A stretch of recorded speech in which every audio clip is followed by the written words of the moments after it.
Lai palīdzētu jauniešiem izvēlēties savu nākotnes profesiju un motivētu viņus jau laicīgi spērt pirmos soļus savu mērķu sasniegšanai, pagājušajā nedēļā Valmierā un vēl 10 Latvijas pilsētās notika karjeras nedēļa. Tās laikā skolēni tikās ar nozaru profesionāļiem, kā arī apmeklēja tuvējās apkārtnes lielākos uzņēmumus. Man visinteresantākais šķiet tas, ka ir iespēja satikties ar tiem cilvēkiem, jo dažreiz rodas nepareizs priekšstats par izvēlēto profesiju, jo mēs neesam runājuši ar tiem cilvēkiem, mēs nezinām, kā īsti viņi strādā. Un satiekoties tiem cilvēkiem un izrunājoties, uzdodot mums interesējošos jautājumus, mēs varam saprast, kas un kā notiek.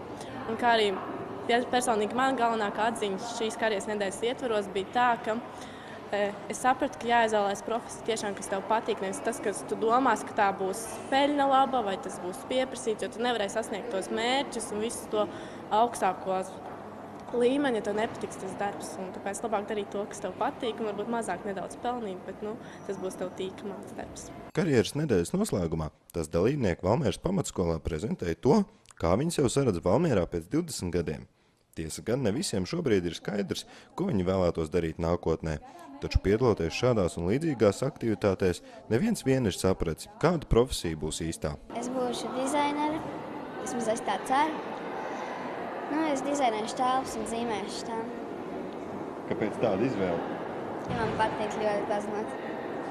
Jo arī tagad kaut ko dari, tā teikt, lietas labā mācies papildus zīmēšanu. Jā. Tagad es nezinu, jo man tas personīgi ir ļoti sarežģīts jautājums, jo man no vienas puses patīk dejot, bet no otras puses saprotu, ka es nevarēšu visu dzīvi savu dejot, un tas tikai jaunības, tāpēc es domāju, ka varbūt kaut kas ir uzturas speciāls vai sporta kaut kāds pasniedzējs un tā. Valmierā karjeras nedēļa tika organizēta jau otro reizi. Taču, kā pauda Valmieras izglītības pārvaldes pārstāve, jauniešiem vēl joprojām trūkst informācijas par uzņēmumiem pilsētā. Tāpēc arī karjeras nedēļa tiks organizēta arī turpmāk. Šogad mēs varbūt mazliet eksperimentējām. Mēs ļāvām skolēniem pašiem reģistrēties Valmieras mājaslapā karjeras nedēļas sadaļā uz ekskursijām, uz dažādiem pasākumiem gan Valmieras profesionālā skolā, gan arī Vidzemes augstskolā.